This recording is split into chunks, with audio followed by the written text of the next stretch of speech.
Alpha King's twins were born paralyzed and couldn't speak, but what he saw the Omega doing shocked him. The silence was wrong. Alpha King Barnet moved through the marble corridors of Garza Mountain Palace with the predatory grace of a man who'd commanded armies, negotiated treaties, and buried more enemies than he cared to count. Dawnlight filtered through the arched windows, casting long shadows across stone floors polished to a mirror sheen. His boots made no sound. They never did. But this quiet was different, oppressive, like the held breath before a storm. The palace always carried noise. Servants hurrying through their morning routines, guards changing shifts, the distant clatter of the kitchens preparing breakfast. Today, even a mountain wind seemed to have abandoned the halls. No bird sang. No fires crackled.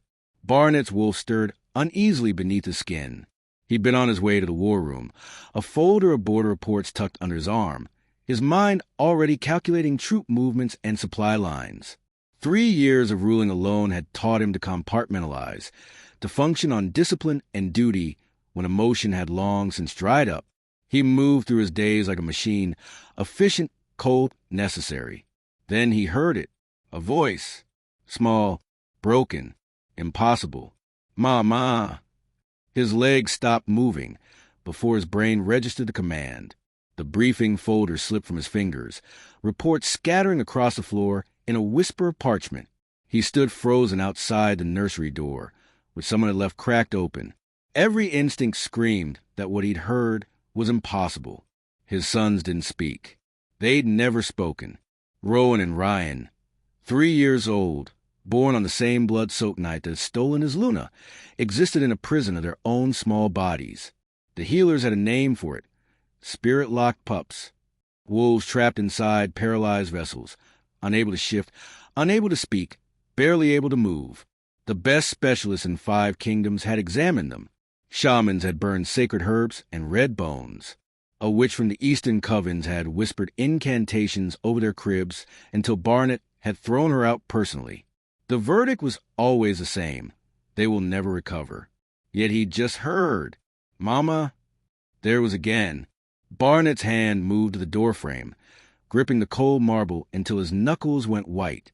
His heart hammered against his ribs, a sensation so foreign after years of emotional numbness that it almost hurt.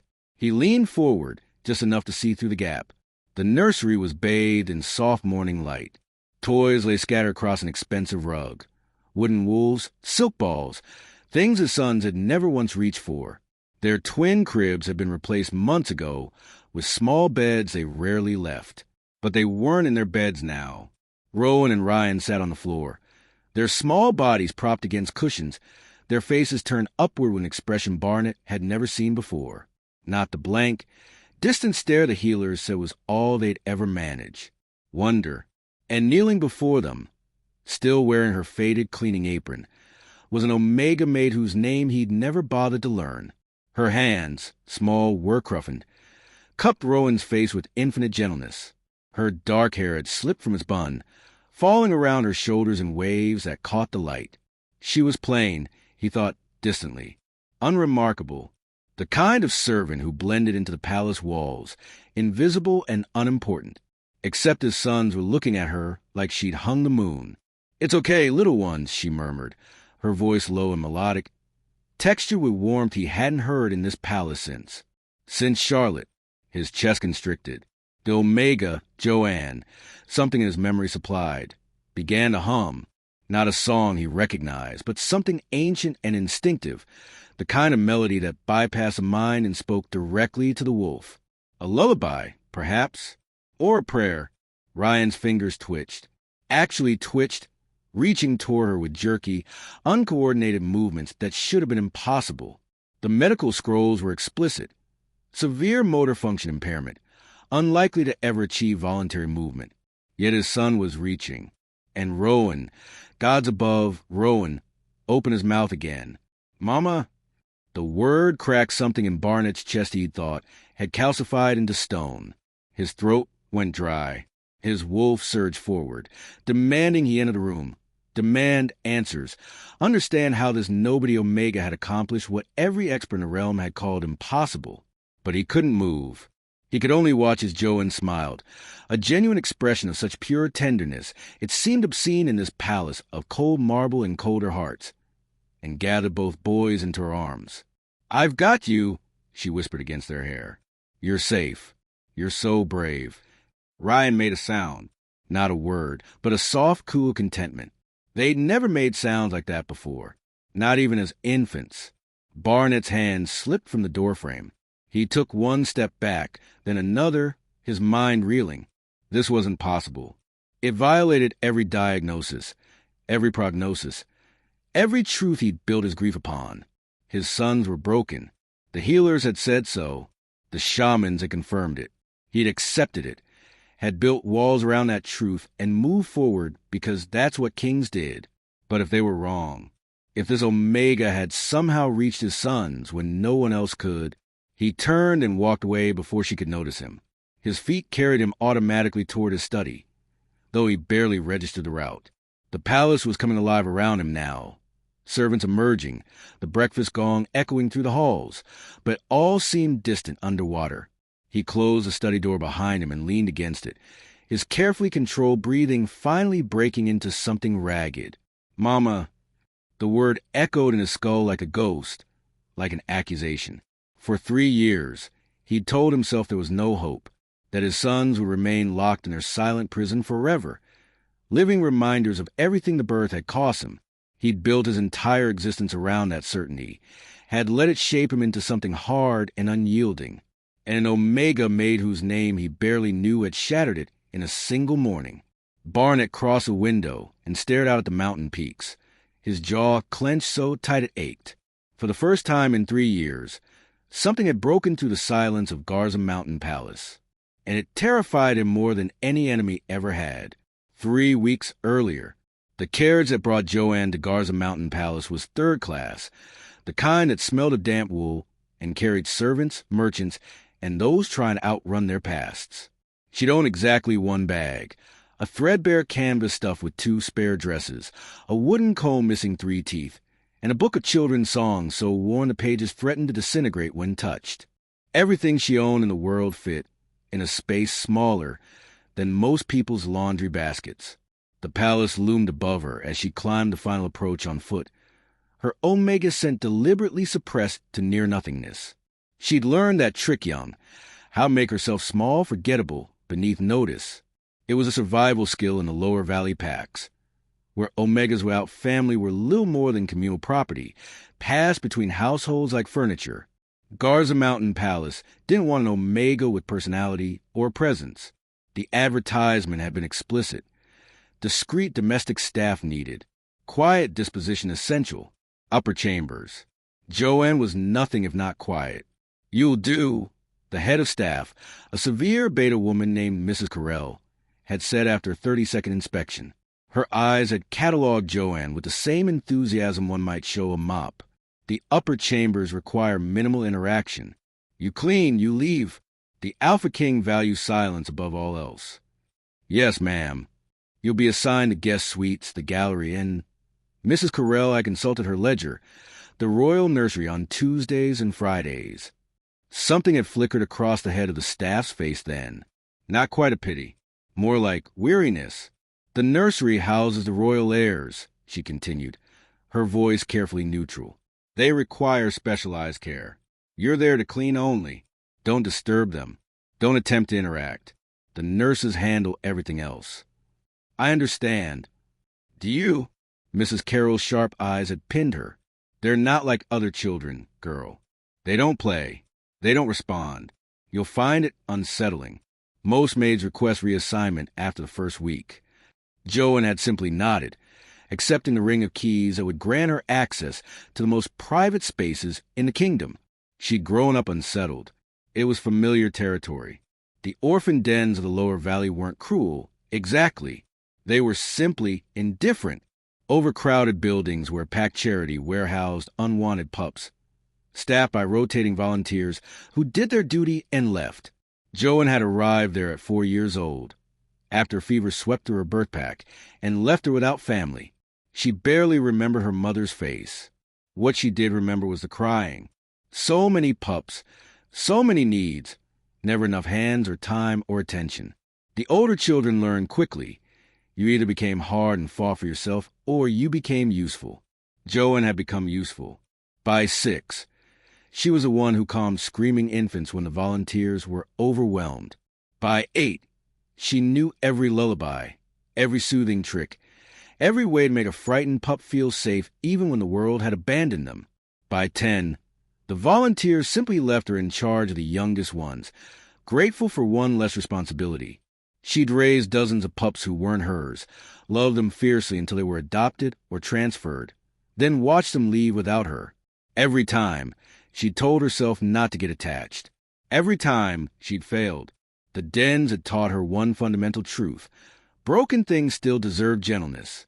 Maybe especially broken things. Her first day in the royal nursery had nearly broken her composure.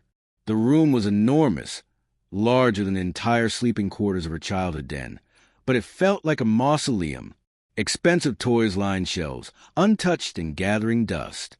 The walls were painted in soft blues and greens, clearly chosen by someone who'd once imagined laughter here. Medical equipment crowded one corner. Specialized cradles, monitoring devices, cabinets full of supplies whose purpose Joan couldn't guess. And in the center of it all, 2 small beds. The twins. Joan had stopped in the doorway, her cleaning supplies forgotten, staring at the 2 smallest heirs to the most powerful pack in 5 kingdoms. They were beautiful. Dark hair like their father, features that would break hearts when they grew older, if they grew older. But they lay motionless, their eyes open but focused on nothing, their small chests rising and falling with mechanical regularity. They looked like dolls, like props in an elaborate, tragic stage play. Don't disturb them, Mrs. Carell had said. They don't respond. Joan had set down her bucket, her throat tight. She knew what it looked like when the world gave up on children. She'd seen it in the eyes of volunteers who stopped learning names, who fed and changed pups with the emotional investment of farmers tending livestock. Efficient, necessary, empty, this nursery, pristine and well-equipped and absolutely sterile, reeked of the same abandonment. "Hello, little wolves," she'd whispered, unable to stop herself. Neither twin had reacted. She'd started cleaning, working quietly around the room, her mind churning. The medical equipment suggested someone still cared about their physical health. But the layer of dust on those beautiful toys told another story. No one played here. No one sang here. No one treated these boys like children.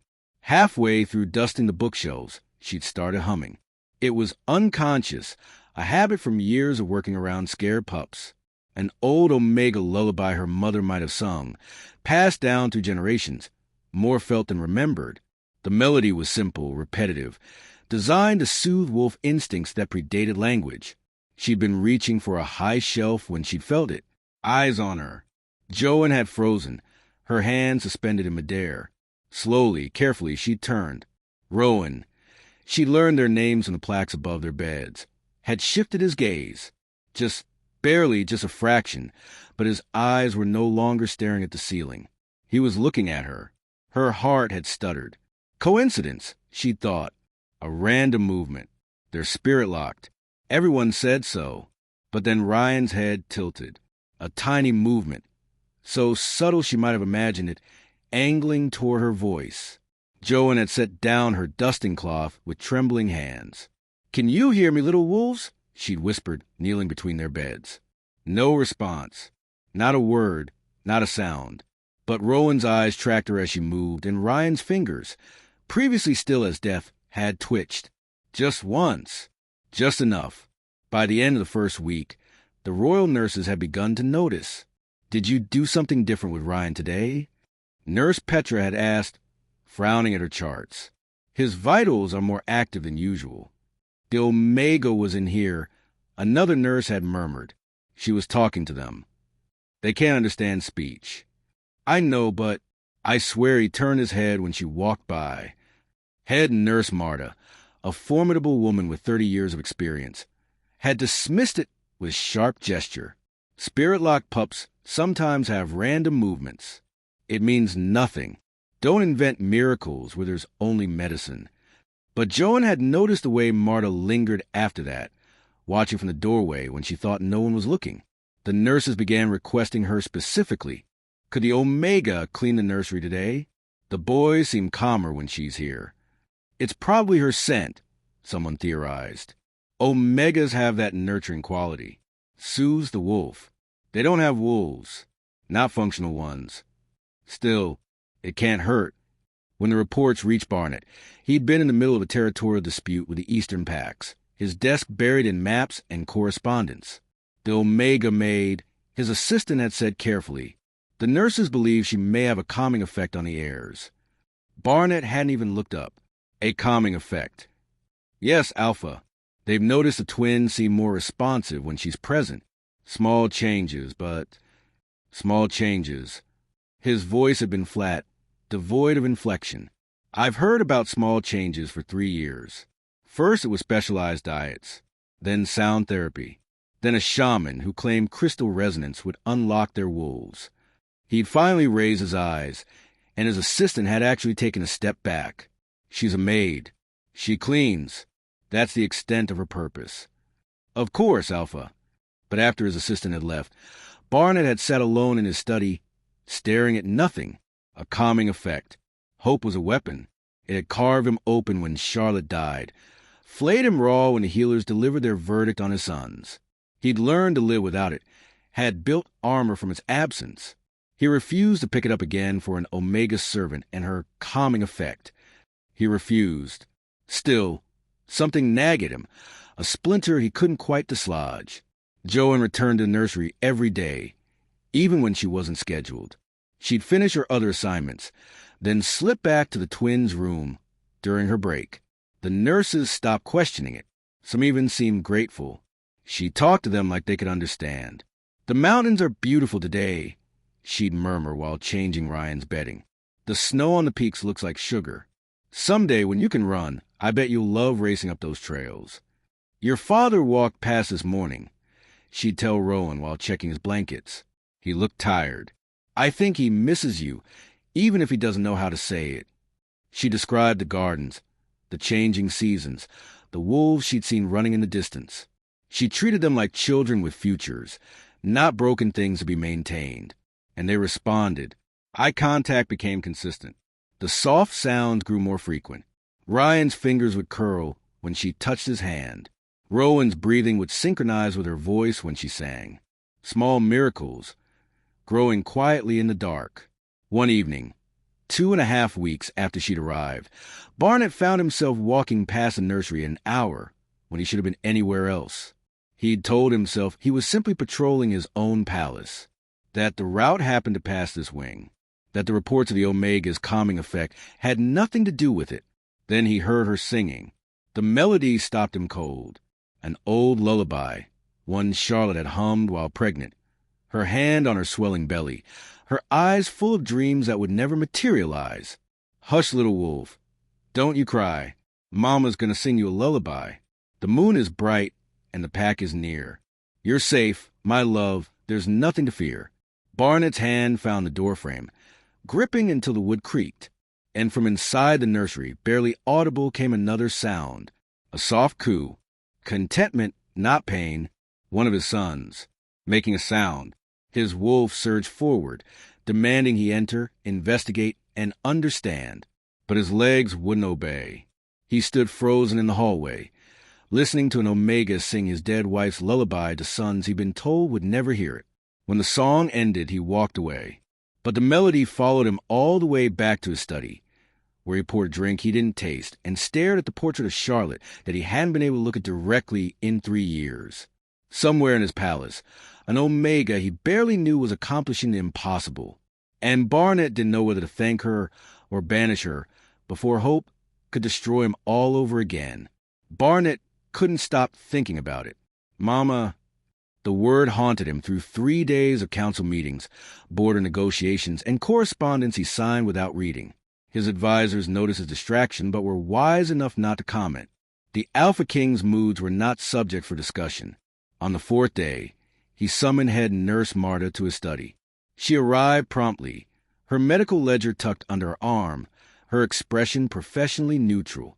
Alpha King, you requested a report on the heirs. The Omega, Barnett said without preamble. The one who cleans a nursery. What has she been doing with my sons? Marta's eyebrows rose fractionally. Doing, Alpha? She cleans, as assigned. Don't play games with me. His voice carried the edge that made seasoned warriors flinch. The nurses have been talking. They say the twins are different when she's there. A pause. Then Marta set down her ledger with deliberate care. Permission to speak freely, Alpha? Granted. The Omega, Joanne, does clean as assigned, but she also interacts with the boys. Marta's weathered face softened slightly. She talks to them, sings to them, treats them like children instead of patients. And you allow this? Barnett's jaw clenched. I was told they require minimal stimulation. That interaction would only frustrate them.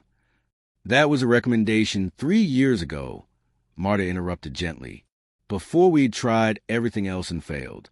The Omega isn't doing harm. Alpha, she's doing what we should have done from the beginning, which is loving them. The word hit like a physical blow. Barnett stood abruptly, turning toward the window. Love doesn't cure spirit-locked wolves. No, Marta agreed, but it gives them a reason to fight their way out. Silence stretched between them. Outside, the mountain peaks gleamed in the afternoon sun, indifferent and eternal. Have there been measurable changes? Barnett asked finally, his voice carefully controlled. Marta consulted her ledger. Rowan's eye tracking has improved 40% in 3 weeks. Ryan's vocalizations have increased from 0 to an average of 3 per day. Both boys show elevated heart rates when they hear her voice, not distress, but engagement. And yesterday, she paused. Yesterday, Rowan reached for her. Not a spasm. Intentional movement. Barnett's hands clenched behind his back. That's impossible. I watched it happen, Alpha. She was singing. He lifted his hand 6 inches and touched her face. The study tilted. Barnett gripped the window frame, his breathing carefully measured. 3 years. 3 years of the best healers, the most expensive treatments, the most desperate prayers. And an Omega made accomplished in 3 weeks what they couldn't manage in 3 years. I want to see the medical records, he said. Everything. Daily reports on their interactions. Of course, Alpha. Marta hesitated. If I may, the Omega has requested nothing. No extra pay, no recognition. She simply cares for them because she can't seem to help herself. It's rare what she has. A gift. There's no such thing as gifts, Barnett said flatly. Only agendas I haven't discovered yet. But after Marta left, he sat alone in his study and wondered if he was wrong. That night, Barnett found himself in the hidden passages. The palace had been built with security in mind. Narrow corridors between walls, concealed doors, routes that allowed the royal family to move unseen during threats.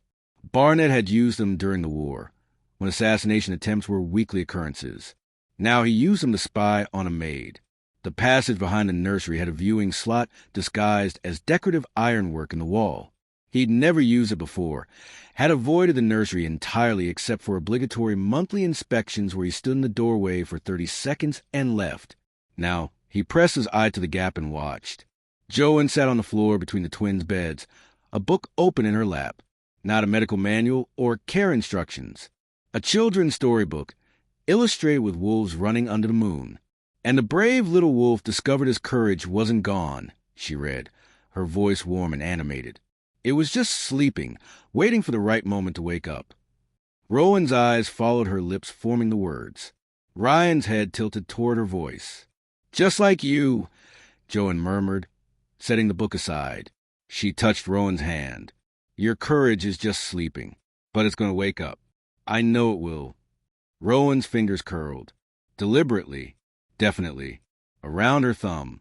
Barnett's breath stopped. That's it, little wolf. Joanne whispered, tears shining in her eyes. You're so strong. So strong. She began to hum, that same lullaby Charlotte had sung. Barnett watched his sons' faces soften, their bodies relax. Watched them respond to this stranger in ways they'd never responded to him. Something cracked in his chest. Rage and hope and grief tangled together until he couldn't separate them. He should stop this. Send her away before she gave him hope that would inevitably shatter, before she made him believe his sons could be saved, before she made him feel again.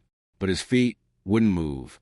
He stayed in the hidden passage long after Joan left, staring at his sons sleeping peacefully for the first time in their lives. And Alpha King Barnet, who'd buried hope 3 years ago, felt it stir beneath the rubble. Fragile, terrifying, impossible to ignore. Tomorrow, he'll watch again, just to understand what she was doing, he told himself, just to protect his sons from potential harm. He was lying, and he knew it, but he returned to the passage anyway. Barnet became a ghost in his own palace. Every morning, he told himself he wouldn't go to the hidden passage. Every morning, he found himself there anyway, pressed against the cold stone wall, out of the viewing slot, watching Omega Made accomplish the impossible. He told himself it was protective surveillance, that he needed to understand what methods she was using, to document them, replicate them with properly trained professionals, to ensure she wasn't using forbidden Omega magic or manipulation techniques that could harm his heirs. He was looking for evidence, for the trick, for the moment her mask would slip and reveal the agenda he was certain existed. What he found instead shattered him.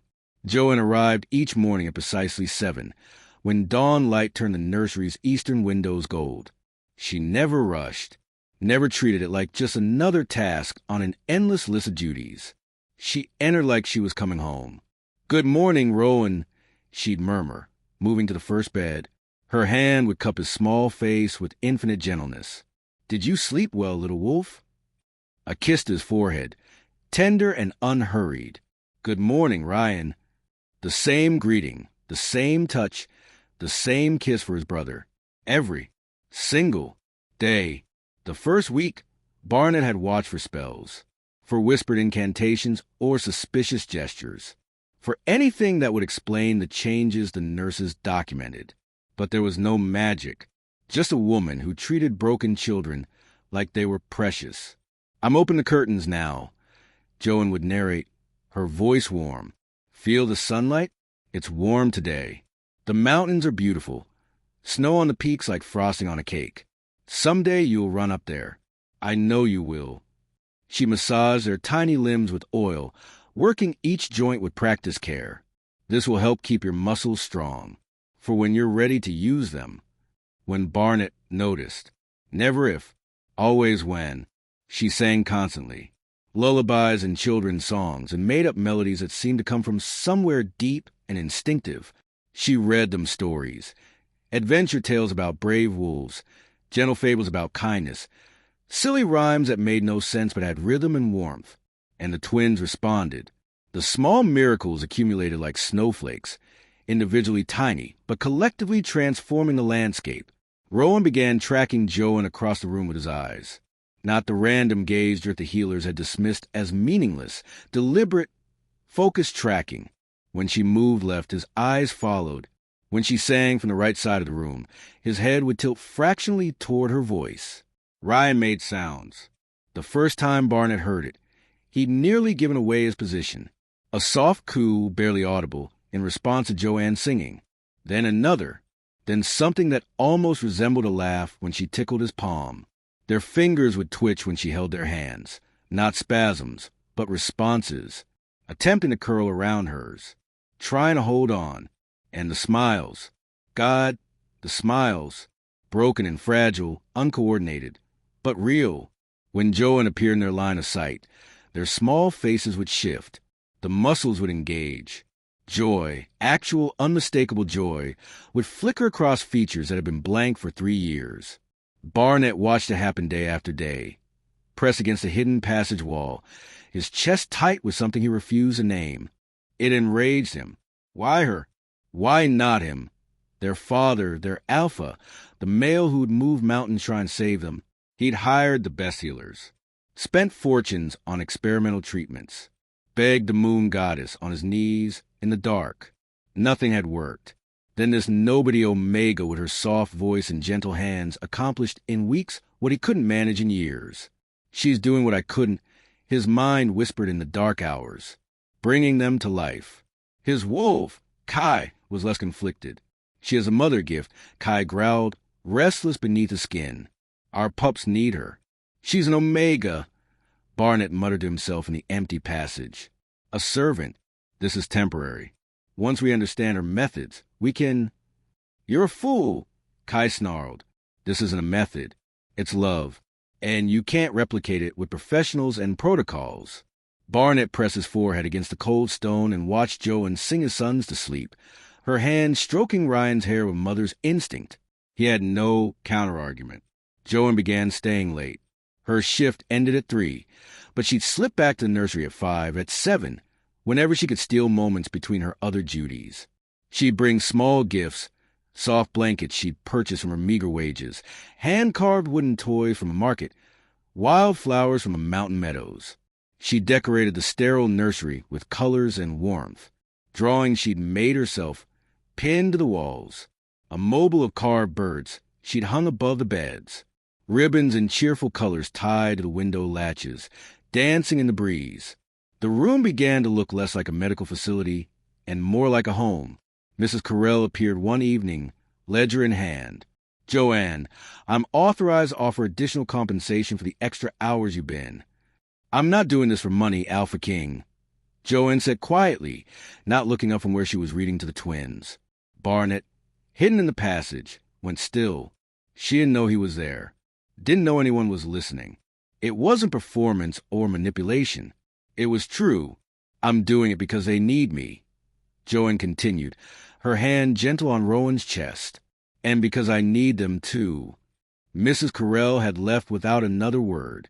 Barnett had stayed in the passage for another hour, watching Joanne hum lullabies to sons who weren't hers, who she gained nothing from loving.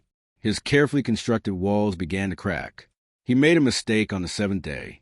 Barnett had meant to leave before Joanne finished for the evening, but she'd started singing Charlotte's lullaby, the one that still carved him open, and he'd been unable to move. When the song ended, he'd walked into the nursery instead of away. Joanne spun, startled, her hand flying to her chest. Alpha King, I'm sorry, I didn't mean to overstep. He raised one hand, silencing her. His expression was carefully blank, unreadable, the mask he perfected over years of negotiations and wars. But inside his heart was hammered. He approached the twins' bed slowly, looked down at his sons, really looked at them for the first time in months, and Rowan's eyes shifted toward him, just slightly, just barely, but deliberately, unmistakably. His son's gaze moved to find his father's face. Barnett's breath caught in his throat. 3 years. 3 years of standing in this room, seeing nothing but absence, broken bodies housing trapped spirits. 3 years of sons who looked through him like he was glass. And now Rowan was seeing him. Continue what you were doing, Barnett managed, his voice rough. He left before Joanne could respond, before his composure could shatter, before he could do something foolish like fall to his knees beside those beds and weep. In his study, Barnett collapsed into his chair and stared at nothing. His son had looked at him, truly looked, for the first time in 3 years. It had happened when Joanne was there. Because Joanne was there. He didn't understand it. Couldn't explain it with medicine or logic or any framework he possessed. But he couldn't deny it either. The changes were real. The progress was measurable. His sons were waking up. And the Omega with her soft hands and gentle voice was the reason why. Barnett made a decision. He would allow this to continue. Would stop trying to find her agenda or expose her tricks. Would accept that maybe impossibly there was no trick. Just a woman with a gift for loving broken things. But he'd keep watching. To understand, he told himself. To protect his sons. To memorize the way her voice made them smile, so he could learn to do it himself. The lies came easier each time. Joanne found the journal by accident. She'd been cleaning the highest shelf in the nursery, a task the previous maids had clearly neglected, judging by the thick layer of dust. Her cloth had knocked something loose, and a leather-bound book tumbled down, landing at her feet with a soft thud. The cover was beautiful. Worn burgundy leather embossed with crescent moon, and beneath it, elegant initials. C.G. Charlotte Garza. Joanne's breath caught. This had belonged to the late Luna, the twins' mother, the woman whose absence haunted every corner of this palace. She should return it immediately, should hand it to Mrs. Carell, or leave it on the Alpha King's desk. Instead, her fingers traced the embossed moon. She opened it. The handwriting was graceful, flowing across pages with the confidence of someone who'd never doubted she'd be heard. The first entry was dated 4 months into Charlotte's pregnancy. My beloved pups, I felt you move today for the first time.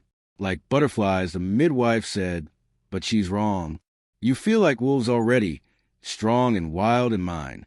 I've composed a lullaby for you, for the nights when you're restless, when the moon calls but you're too small to answer. The lullaby followed, written in careful notation with lyrics beneath. Sleep, little wolves, beneath the moon. Your mother's heart will keep the tune. Dream of running strong and free, until you wake and come to me. Joanne's vision blurred with tears. She kept reading, page after page of Charlotte's dreams for her sons. Bonding rituals she'd researched, forehead touches to sync wolf spirits, scent marking to establish maternal bonds, specific breathing patterns meant to calm anxious pups, detailed plans for their first shift, their first hunt, their first everything. The last entry was dated 2 days before Charlotte died. I'm frightened. The healers say the birth will be difficult. But when I hold you both, when I finally see your faces, it will all be worth it. I've loved you since before you existed. I'll love you until the stars go dark. Wait for me, my little wolves. I'm coming soon. But she never came. Joanne closed the journal carefully, tears streaming down her face. She looked at the twins, Rowan and Ryan, 3 years old, still waiting for the mother who'd loved them so fiercely but never got to hold them. She wanted so badly to meet you, Joanne whispered. She had so many plans. An idea formed, fragile but insistent. What if she could finish what Charlotte started? Joanne began implementing Charlotte's methods that same day. She sang the lullabies Charlotte had composed. Not the generic ones from Joanne's childhood, but songs written specifically for these 2 boys. She tried the breathing exercises, placing her hand on each twin's chest and syncing her rhythm to theirs. She followed the bonding rituals. Forehead touches, gentle scent marking by holding them close, the low wolf call hum Charlotte had described. The results were immediate. Rowan began making deliberate sounds, not random coos, but responses, timed to her voice. When she sang Charlotte's lullaby, his small mouth would work, trying to form sounds in return. Ryan's limbs moved more frequently, reaching toward her with increasing coordination. His fingers would grasp at her sleeve, holding on like he was afraid she'd disappear. Both twins seemed calmer, more present, more alive. Your mama knew exactly what you needed, Joanne murmured, cradling Ryan while Rowan watched from his bed. She's still taking care of you, through these words. She didn't notice the hidden passage door open silently behind the wall. Barnett saw the journal and nearly broke down the passage door. Rage flooded him, white-hot and irrational. How dare she touch Charlotte's private thoughts? Those words were sacred, meant for him, for their sons, not some Omega servant who had no right. Then Joanne began to sing. Sleep, little wolves, beneath the moon. Barnett's rage shattered into something worse. He'd never heard that lullaby. Charlotte had never sung it to him, had been saving it. He realized with crushing certainty, for after the birth, for the sons she'd never gotten a hold. And the twins responded. Rowan made a sound, joyful, engaged, deliberate. Ryan's face split in that broken, beautiful smile. Both boys were present in a way Barnett had never achieved, not in 3 years of trying. Joanne wasn't replacing Charlotte. She was channeling her, completing the bond Charlotte couldn't finish. The twins had heard these songs in the womb, from Charlotte's heartbeat. Joanne's voice was different, but the melody was the same. It was awakening memories locked in their wolf spirits, connections formed before birth and severed by death. Barnett left the passage. He couldn't watch anymore. He entered through the nursery's main door, while Joanne was mid-verse. She stopped abruptly, startled. Alpha King, where did you find that song? His voice came out rougher than intended. Joanne hesitated, then held out the journal. I'm sorry. I found it while cleaning. I shouldn't have read it, but I thought, Maybe it could help them. Barnett took the journal with shaking hands. He'd searched for this, had torn apart Charlotte's chambers looking for anything she'd left behind, any piece of her he could keep, and it had been here all along, hidden in the nursery she'd never entered. He opened a random page, read Charlotte's handwriting, and his eyes burned. "I've loved you since before you existed." She wrote these for them. He managed. Joanne nodded, tears on her cheeks. She loved them so much. Alpha King. I thought maybe they could still feel it. Through the songs, the rituals. Maybe part of her could still reach them. Barnett stared at this Omega who'd shown his sons more maternal love in weeks than they'd received in 3 years, who'd found his late wife's journal, and instead of seeking reward or recognition, had simply used it to help 2 broken boys she owed nothing to. "Use it," he said quietly, handing the journal back. "Teach them what their mother wanted them to know." It was the first time he'd acknowledged her role as more than a servant, the first time he'd trusted someone else with his son's care, the first time he'd allowed himself to hope that maybe, impossibly, they could still receive their mother's love. As he turned to leave, he paused at the door. "Thank you," he said, the words unfamiliar in his mouth. Joanne stared at him, stunned, speechless. The cold Alpha King, the male who'd barely acknowledged her existence, had just thanked an Omega. Behind Barnett's retreating back, Joanne clutched Charlotte's journal to her chest and felt something shift in the palace foundations. Something that felt almost like hope. The storm came without warning. One moment, the sky over Garza Mountain was clear. The next, black clouds rolled over the peaks like a living thing, swallowing the afternoon sun. Thunder shook the palace foundations. Lightning split the sky in jagged white scars. In the great hall, council members exchanged uneasy glances. Storms were omens in wolf culture, harbingers of change, of upheaval, of forces beyond mortal control. Barnett tried to focus on the territorial dispute being argued before him, but his instincts screamed. His wolf, Kai, paced restlessly beneath his skin, agitated in a way that had nothing to do with weather. "The pups," Kai snarled. "Something's wrong." Barnett was on his feet before he'd consciously decided to move. Council was adjourned. He didn't wait for responses, didn't explain. He simply left, his strides eating up corridor after corridor, pulled by a father's instinct he'd thought long dead. In the nursery, chaos had erupted. Rowan convulsed in his bed, his small body seizing, eyes rolling back until only white showed. Ryan thrashed beside him, matching his brother's distress, their movements synchronized in a way of twins who'd shared a womb. "Get the healers." Nurse Petra screamed. "Now!" 2 nurses ran for the door, while the others hovered uselessly, trained in medicine but paralyzed by panic. They'd never seen the twins like this. Active, yes, but this was violent, uncontrolled, terrifying. Only Joanne stayed calm. Her Omega instincts took over, older than thought, deeper than training. She moved to the beds and gathered both boys into her arms, cradling them against her chest despite their thrashing. "Joanne, you can't. They need restraints," Petra began. "They need their mother," Joanne said quietly. Then she began to sing.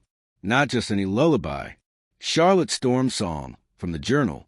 A specific ritual Charlotte had written for calming frightened wolf pups during thunder, designed to sync heartbeats in quiet, panic wolves. "Hush now, little wolves. The thunder's just a song. The lightning's just the moon's way of reminding you you're strong. Your mother's arms will hold you. Your father's strength surrounds. No storm can ever harm you while love's the only sound." Joanne's voice cut through the thunder, steady, strong, unshakable. She rocked gently, her heartbeat deliberate and slow, willing the twins' racing pulses to match her rhythm. The convulsions began to slow. Rowan's thrashing eased a trembling. Ryan's eyes stopped rolling, focused on nothing, then slowly, impossibly, focused on Joanne's face.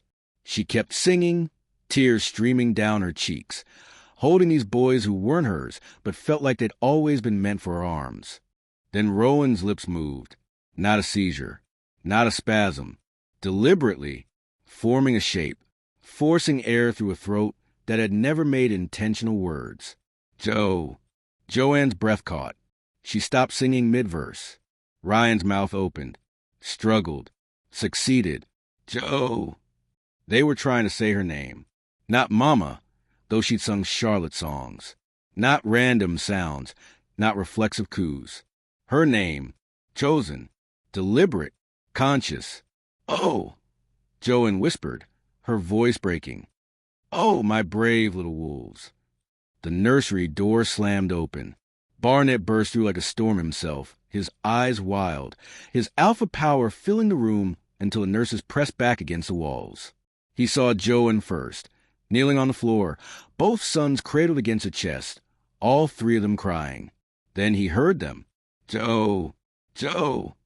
The syllables were broken, imperfect, slurred by mouths that had never shaped words.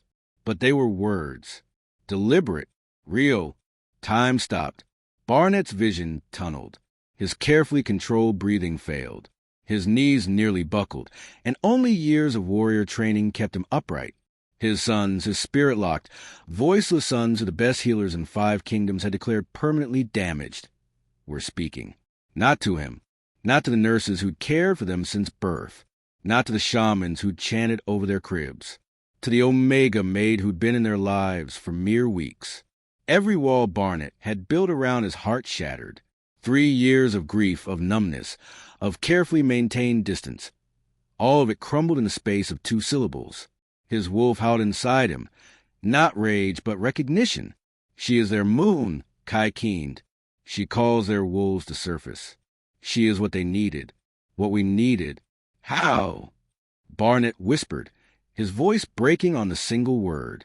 Joanne looked up, her face wet with tears, her arms still cradling his sons like they were precious beyond measure. They heard the song. From before. From her. Charlotte. Understanding crashed over him. Charlotte had sung to them in the womb. These specific songs, these specific rhythms. The twins' wolf spirits had formed listening to their mother's heartbeat, her voice, her love. And Joanne was awakening those buried memories, acting as a bridge between the living and the lost, giving his sons their mother's love through borrowed words and an open heart. She was saving them, not with medicine or magic, but with something simpler and infinitely more powerful. Love. They need you, Barnett said, the admission tearing out of him like a confession. Joanne nodded, fresh tears falling. And I need them, Alpha King. The truth hung between them, raw and undeniable. This Omega owed his sons nothing, gained nothing from loving them except the love itself. Yet she'd given them everything. The storm outside faded. Thunder rolled away across the mountains. Lightning flickered and died. The oppressive darkness lifted, leaving evening sun breaking through scattered clouds. Inside the nursery, Joanne was reluctant to release the twins. They'd fallen asleep against her chest, their small hands fisted in her dress, their breathing finally calm and synchronized. I should put them down, she murmured. Not yet, Barnett said quietly. Then, shocking them both, he knelt beside her, the Alpha King, on his knees on the nursery floor, eye level with an Omega maid holding his children. I don't understand this, he admitted, his voice stripped of all authority, all pretense. Just a father, broken and desperate. But I see it. They need you.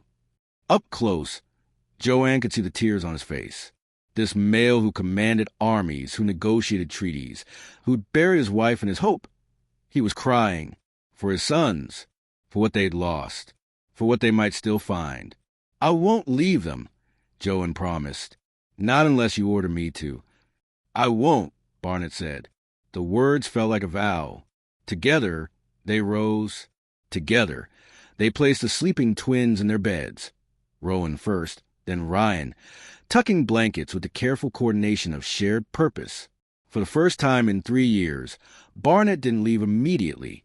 He pulled a chair close to the beds and sat, watching his son sleep peacefully. Joanne took the chair on the opposite side, keeping vigil. Between them, Rowan and Ryan breathed in perfect unison. Their faces relaxed, their small bodies finally at rest. The storm outside had ended, but the storm inside Barnett, the one that had raged since Charlotte's death, was just beginning, because for the first time in 3 years, he felt something other than grief. Hope. Terrifying, painful, impossible to ignore. And it was all because of the Omega sitting across from him, keeping watch over sons who weren't hers, but who claimed her anyway.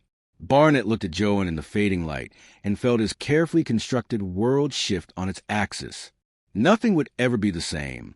The morning after, Barnett didn't sleep. He couldn't. Every time he closed his eyes, he heard it again, that small, precious sound. Joe, his sons, his silent boys who physicians had written off, had spoken. Not to him, not to the highly paid specialists or the powerful healers.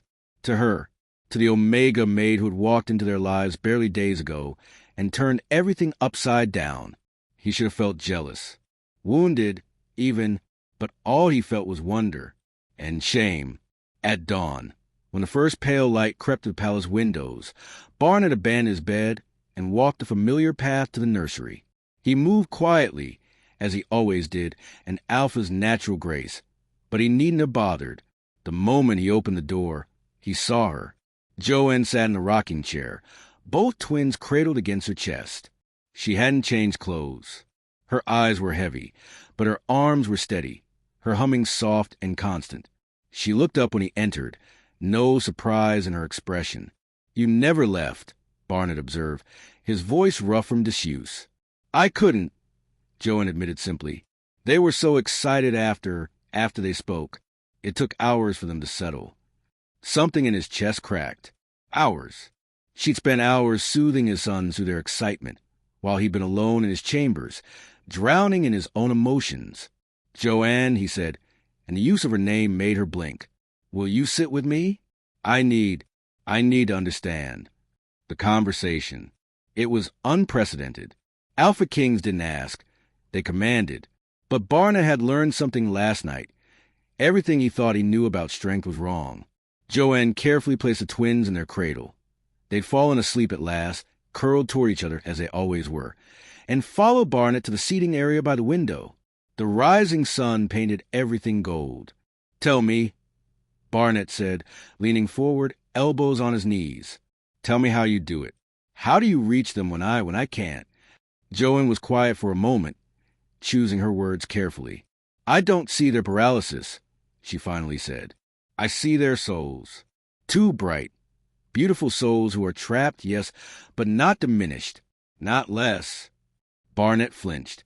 Had he made them feel lesser? God, had he? "I talk to them like they understand, because they do." Joanne continued, "Their bodies may not respond the way we expect, but their minds are sharp, their hearts are full, and their wolves."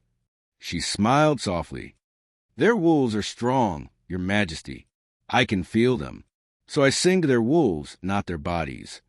"Sing to their wolves," Barnett repeated, the concept both foreign and achingly right. "You have to approach them without fear," Joanne explained. "Without pity. They can sense it in your scent, in your wolf's energy. When you expect silence, you create it. When you expect connection." She gestured toward the cradle. "They give it to you." Barnett's confession. Barnett stood abruptly, turning to face the window. The garden below were beginning to wake. Birds singing, flowers opening to the light. When had he last noticed such things? "I failed them," he said, the words scraping his throat raw. "I was so consumed by grief, I forgot to love them." "Your Majesty." "No." He held up a hand, still not turning around. If he looked at her, he might not be able to continue. "I saw their condition as a curse, not a challenge. I ruled as a king but abandoned them as a father. I let my pain matter more than their lives." The silence stretched. Then quietly, "You're here now." 3 words. Simple, but they shattered the last of his defenses. Barnett turned, and he knew his eyes were wet. An Alpha cried before an Omega. His wolf should have been howling in shame. Instead, it settled, quiet and accepting. "I don't know how to fix this," he admitted. "I don't know how to be what they need." Joanne stood, and despite the difference in their ranks, despite every rule of protocol, she closed the distance between them. "Then let me teach you." The teaching begins. "What if they don't respond to me?" Barnett asked, and hated how small his voice sounded. "What if I've lost them already?" "They're your sons," Joanne said firmly. "They carry your wolf, your strength. They just need to feel you, not your fear. She led him to the cradle where Rowan and Reese slept. In the morning light, they looked so small, so fragile. But Joanne had said not to see fragility, to see souls instead. Pick up Rowan, Joanne instructed gently. But first, calm your wolf. Let go of your expectations. Just be present. Barnett had faced enemy packs, political coups, assassination attempts. None of it terrified him like this moment. But he breathed deeply, consciously releasing the tension in his shoulders, and reached for his son. Rowan was warm and light in his arms. Barnett had held his sons before, brief, formal moments, but never like this, never with his heart open. Good, Joanne murmured, standing close enough that her presence steadied him. Now talk to him. Tell him about Charlotte. Barnett's breath hitched. I haven't spoken her name in... He knows her voice from before. Joanne said softly. She sang to them. She loved them. Let him remember through you. The first real connection. Your mother... Barnett began, voice cracking. He cleared his throat. Tried again. Charlotte, your mama. She loved you before she even met you. Rowan's eyes opened. Those gray eyes were like his own. She sang to you every night, put her hands on her belly, and talked about all the things you do together. She dreamed of watching you run as wolves through the forest. She dreamed of teaching you to hunt, to howl at the moon. The words came faster now, years of locked-away memories flooding out. I'm sorry I couldn't give you that. I'm sorry I let my grief build walls. But I'm here now, Rowan. I'm here and I see you. I see your strength. I see your mother in your eyes. Rowan's gaze locked onto his face with sudden intensity. Not the vacant stare Barnett had convinced himself was all his sons were capable of, but true recognition, true seeing. And then, the quiet Barnett almost missed it. The sound was broken, barely formed, but unmistakable. Barnett's tears fell freely, landing on his son's face. Yes, he choked out. Dada, I'm here, son. I'm here, and I'm never leaving again. Joanne's support. Joanne's hand landed on his shoulder. A breach of protocol she didn't seem to notice or care about. Her own eyes glistened. He knows you, she whispered. He's always known you, your majesty. He was just waiting for you to know him back. Barnett looked at her, this small omega who had accomplished the impossible.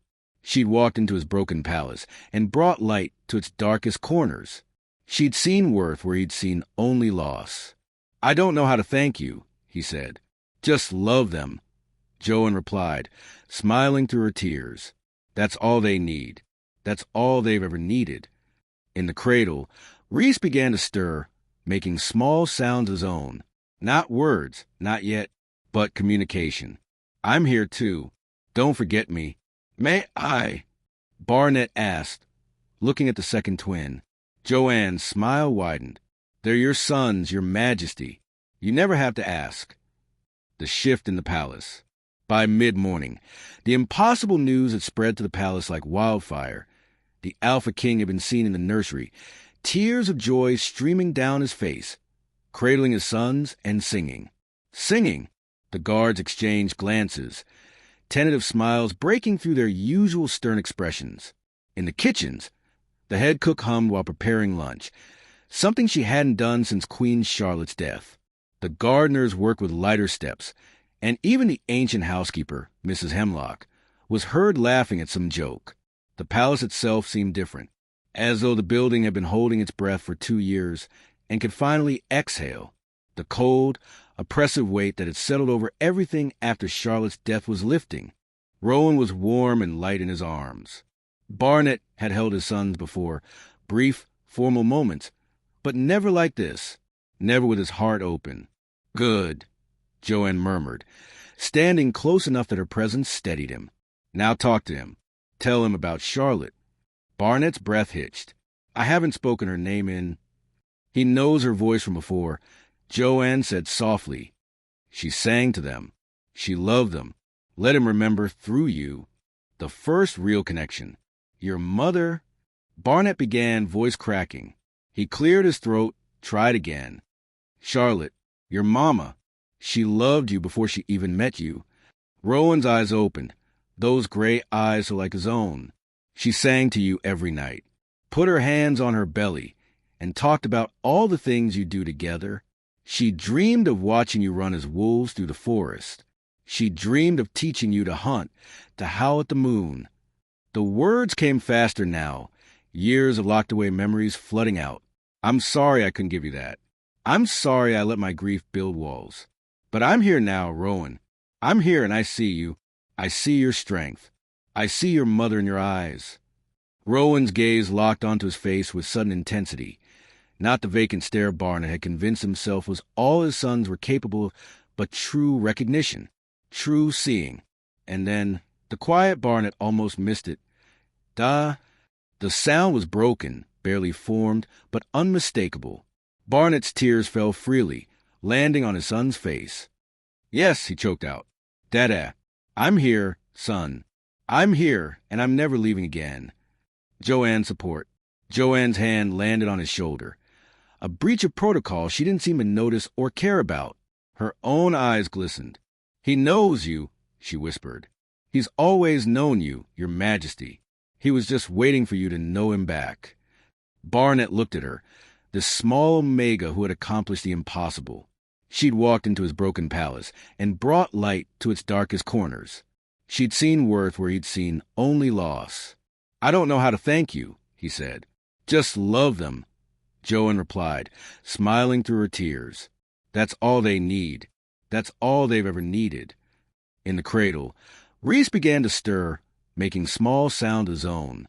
Not words, not yet, but communication. I'm here too. Don't forget me. May I? Barnett asked, looking at the second twin. Joanne's smile widened. They're your sons, your majesty. You never have to ask. The shift in the palace. By mid-morning, the impossible news had spread to the palace like wildfire. The Alpha King had been seen in the nursery, tears of joy streaming down his face, cradling his sons and singing. Singing! The guards exchanged glances, tentative smiles breaking through their usual stern expressions. In the kitchens, the head cook hummed while preparing lunch, something she hadn't done since Queen Charlotte's death. The gardeners worked with lighter steps, and even the ancient housekeeper, Mrs. Hemlock, was heard laughing at some joke. The palace itself seemed different, as though the building had been holding its breath for 2 years and could finally exhale. The cold, oppressive weight that had settled over everything after Charlotte's death was lifting. And at the center of it all was a simple Omega maid who had dared to love 2 children everyone else had given up on. Closing. The days that followed established a new rhythm. Barnett began spending hours in the nursery daily, canceling meetings, delegating duties. For the first time since becoming king, his sons came first. Joanne taught him Charlotte's lullabies, songs he'd heard her sing, but had been too wrapped up in his own world to truly listen to. In his deep alpha voice, they sounded different, but no less loving, and the twins responded. Rowan said, Dada, 3 more times that first week. Reese managed Jojo, and something that might have been up. They made eye contact more frequently. Rowan moved his fingers deliberately, reaching for Barnett's hand. Small victories that felt like miracles. But still, it was Joanne they reached for most. Joanne who sent calm them fastest, whose voice brought the brightest responses. And Barnett no longer resented it. How could he, when she'd given him this gift? You brought my sons back to life, he told her one evening as they worked together to settle the twins for sleep. You brought me back too. Joanne looked up at him, and something passed between them in that moment. Understanding, connection, the beginning of something neither of them had words for yet. We're all just finding our way back to life, your majesty, she said softly, as Barnett watched her gentle hands tuck blankets around his sons, watched the love shine openly on her face. He realized something that should have terrified him. He was starting to need her as much as his sons did, and he had no idea what to do about that. 6 weeks had passed since Joanne declined the offer from Crescent Moon Healing Den, and the Blood Moon Palace was unrecognizable. Laughter echoed through halls that had known only whispers for years. Kitchen maids hummed while kneading bread, their voices rising in old pack songs that hadn't been sung since Queen Charlotte's time. Guards smiled at their posts instead of standing stone-faced. Even the ancient housekeeper, Mrs. Hemlock, had been caught dancing, actually dancing, while arranging flowers in the great hall. The gardens had exploded with color. Joan had planted wildflowers along every path: Luna lilies, wolfsbane blooms, and midnight roses. She worked alongside the gardeners in the early mornings, her hands deep in the earth, bringing life back to spaces that had grown wild with neglect. But nowhere was the transformation more evident than in the nursery. Gone were the clinical white walls and sterile medical equipment. The room was now painted in soft blues and warm creams, with murals of forests and moons covering every surface. Toys cluttered the floor: carved wolves, soft blankets, colorful blocks. Music played constantly, whether from Joanne singing or the wind chimes she'd hung by the windows. The space breathed warmth, love, life, and the entire pack felt it. The shift that rippled out from the royal wing like a stone dropped in still water. Hope had returned to Blood Moon. The twins' progress. "Say it again, sweetheart," Joan encouraged, holding up a carved wooden wolf. "What's this?" Rowan's gray eyes, so like his father's, focused intently on the toy. His mouth worked, forming the shape of the word. Woof! It wasn't perfect, but it was speech. Clear, intentional speech. Joanne's heart soared, as it did every single time. Yet, beside his brother, Reese was engaged in his own miracle. His small fingers, which had been motionless for the first 2 years of his life, carefully grasped at the soft blocks Joanne had placed before him. He managed to grip one, his entire face scrunching with concentration, and deliberately moved it 2 inches to the left. "Did you see that?" Nurse Beatrice gasped from the doorway. He's problem-solving. He wanted it in a different spot. The twins' progress had become the talk of the palace, then the pack, then the entire territory. Healers who had written them off as permanently spirit-locked now came to observe, taking notes, asking Joan endless questions about her methods. Rowan could now say Joe, Dada, and most precious of all, Mama. Barnett had wept the first time his son said it, looking at Charlotte's portrait with gratitude and grief intertwined. Reese could move his fingers and toes on command, track objects across the room with laser focus, and had recently started making deliberately different sounds to indicate what he wanted. One babble for up, another for more, a third for Joe. Both boys smiled now, laughed real, delighted giggles that made everyone around them grin in response. They showed preferences, opinions, personalities. Rowan was serious and studious. Reese was mischievous and cuddly. And most miraculous of all, their wolves were beginning to surface. Their eyes would occasionally flash gold, just for a moment, but unmistakable. During the full moon, they became restless in a way that had nothing to do with discomfort and everything to do with the ancient call in their blood. "It's a miracle," the palace healer, Dr. Morven, said during one of his weekly examinations. "A true moon goddess blessing. In all my years, I've never seen a spirit lock break like this." But Joanne knew it wasn't miracle. It was love. Patient, consistent, unconditional love. Barnett's healing. The Alpha King was a changed man.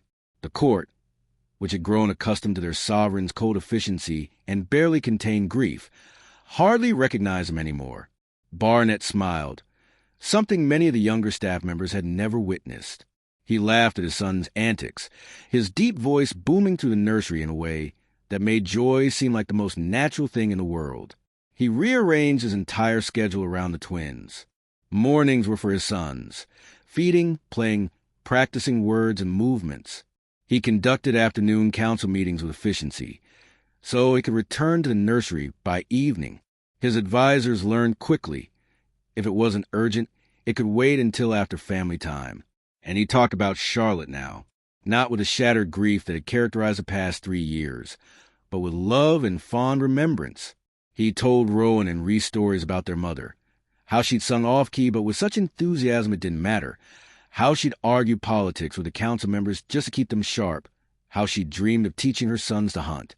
"Your mama was fierce," he told them one afternoon, Rowan on one knee, Reese on the other, like a storm given form.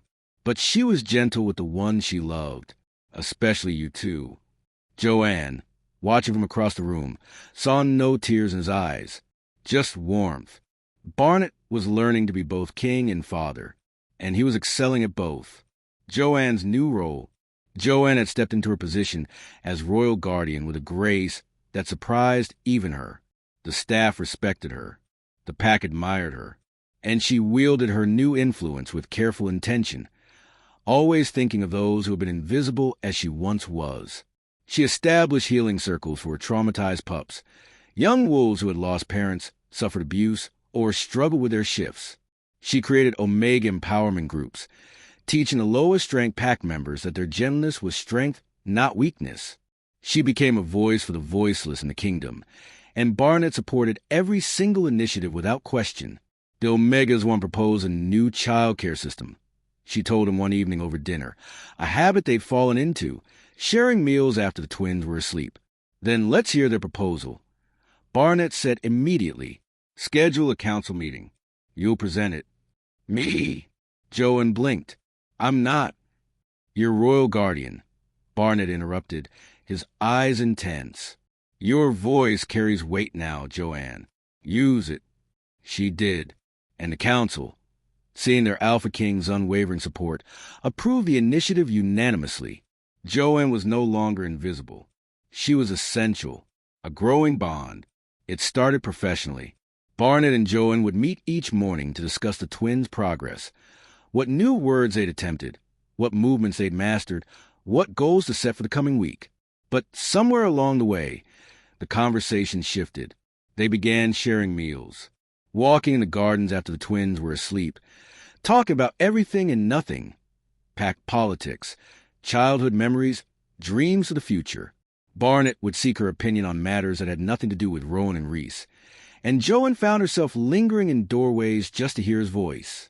Neither of them named it, neither dared, but the bond between them was deepening, becoming something neither professional nor familial, something that made Barnett's wolf, Kai, rumble with satisfaction whenever Joanne entered a room, something that made Joanne's heart race when Barnett's hand accidentally brushed hers. You've been spending a lot of time with the Guardian, Beta Marcus observed one afternoon, his tone carefully neutral. Barnett didn't look up from the treaty. He was reviewing. She's integral to my son's care. Of course, Your Majesty. A pause. And that's all. Barnett's pen stilled. What are you implying? Nothing, my lord. Just, the pack has noticed. The way you look at her. The way she looks at you. Marcus. Charlotte would want you to be happy, his beta said quietly. She'd want you to live, not just survive. Barnett had no response to that, because he knew it was true. A quiet moment. One evening, after putting the twins to bed with their usual routine, songs, stories, gentle kisses on their foreheads, Barnett and Joanne found themselves on the nursery balcony. The moon was full, casting silver light over the mountains that ringed the territory. The night air was cool and sweet with the scent of Joanne's newly planted flowers. I never thought I'd feel alive again, Barnett said quietly, his hands resting on the balcony railing. After Charlotte died, I thought that part of me died too, the part that could feel joy. Hope. But you... He turned to look at her. You brought it back. Joanne's breath caught. You gave yourself permission to heal, Your Majesty. I just reminded you how. Don't, Barnett said softly. Don't diminish what you've done. You're more than a reminder. Joanne, you're... He struggled for the word, his alpha composure cracking. You're essential. To my sons. To this palace. To me. The words hung unspoken in the air between them, heavy with meaning. Joanne's pulse thundered in her ears.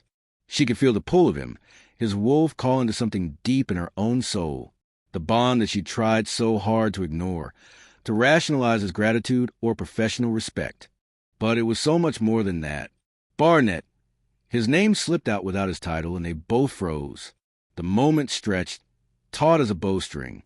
Barnett's hand moved, slowly, giving her every opportunity to step away. His fingers brushed her cheek, achingly gentle. I don't want to rush you, he murmured. I don't want to make you feel obligated. You're not, Joanne whispered. I don't feel obligated. I feel... She couldn't finish. Couldn't name the overwhelming tide of emotion. So instead, she leaned into his touch, just slightly, just enough. and Barnett's eyes flashed gold. The twins' first shift hint a future. The full moon ceremony happened 3 nights later, a pack tradition where wolves gather to honor the moon goddess and run together under her light. Typically, the ceremony was for adults and adolescents who had already experienced their first shift, but Barnett insisted on bringing Rowan and Reese, carrying them himself to the sacred clearing where the pack assembled. They should be part of this, he told Joanne, who walked beside him. They're wolves, even if they haven't shifted yet. The pack formed a circle, and as the moon rose to its zenith, the Alpha King lifted his voice in the ancient howl, a sound that resonated in the bones, call to the primal self. The pack joined him, hundreds of voices rising in a symphony of wolf song. And then something extraordinary happened. In Barnett's arms, Rowan's eyes flashed gold and held. Not just a flicker, but a sustained shift, his wolf surfacing, aware, present. The boy's small body went rigid, not with pain but with instinct. Beside him, Reese's fingers curled into tiny claws. Just for a moment, but unmistakable. Joanne gasped. Dr. Morven, who had accompanied them, stumbled backward in shock. The spirit lock, the healer breathed. It's breaking, fully breaking. Barnett crushed his sons against his chest, tears streaming down his face as he continued to howl, now in triumph, in gratitude. The pack, sensing what happened, howled louder, a celebration, a miracle witnessed. With continued love and therapy, Dr. Morven predicted later, his voice shaking with emotion, I believe the young princes may achieve their first full shift within a year. The family portrait. Barnett commissioned a new royal portrait the following week. The old paintings that lined the palace halls showed a grieving king, stern and isolated. They showed Charlotte in her separate portrait, beautiful but frozen in time. They showed nothing of the life that now filled these walls. I want something different, Barnett told the renowned artist he'd summoned. Not a formal state portrait, a family portrait. The artist set up in the nursery, where the light was best and the twins were most comfortable. Barnett sat in the upholstered chair by the window, dressed in simple formal attire, still regal but warm. Rowan and Reese sat on his lap, both boys smiling, Reese's hand clutching his father's finger, Rowan looking directly at the artist with those serious gray eyes. And Joanne stood beside them, her hand resting naturally on Barnett's shoulder. She wore one of her new dresses, soft blue, elegant but not ostentatious. Her hair was pinned loosely, a few strands escaping around her face. She looked exactly like what she was, loved, valued, essential. What title should I give the lady? The artist asked, preparing to document the subjects for posterity. Barnett paused. His eyes met Joanne's in the mirror across the room. Guardian, he said finally, royal guardian of the heirs. But his eyes said something much deeper. Family, heart, mine. When the portrait was completed 3 weeks later, it was hung in the great hall, replacing the cold, grief-stricken images that had dominated the space. Pack members would stop to stare at it, seeing their alpha not as an untouchable king, but as a father, as a man who had survived loss and found hope again. And at the center of that hope was an Omega who had dared to love when it wasn't required. Joanne reflects. Late one evening, Joanne stood alone in the nursery, watching Rowan and Reese sleep in their cribs, which they were rapidly outgrowing. Soon they'd need proper beds. Soon they'd be walking, running, shifting. Growing up, she thought back to the day she arrived at the palace, invisible, unimportant. Just another Omega sent to fail where everyone else had. She'd had no expectations beyond not being immediately dismissed. Now she was family. She had quarters in the royal wing. A title, respect, purpose, and something else. Something she didn't dare name yet, but that made her heart race every time Barnett smiled at her. Thank you, Luna Charlotte. Joanne whispered to the portrait of the former queen that hung in the nursery, for trusting me with them, for bringing me here. The room seemed to warm, as if in response. Joanne could almost feel a presence, gentle, approving, maternal.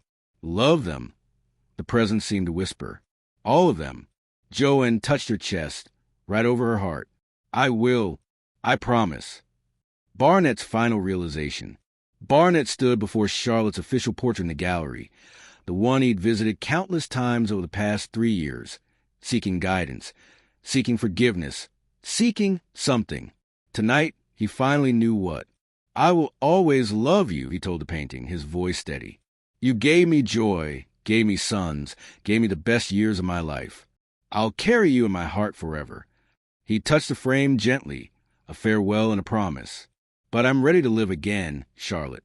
Not just survive. Live. And I think—" He paused, letting himself acknowledge what his wolf had known for weeks.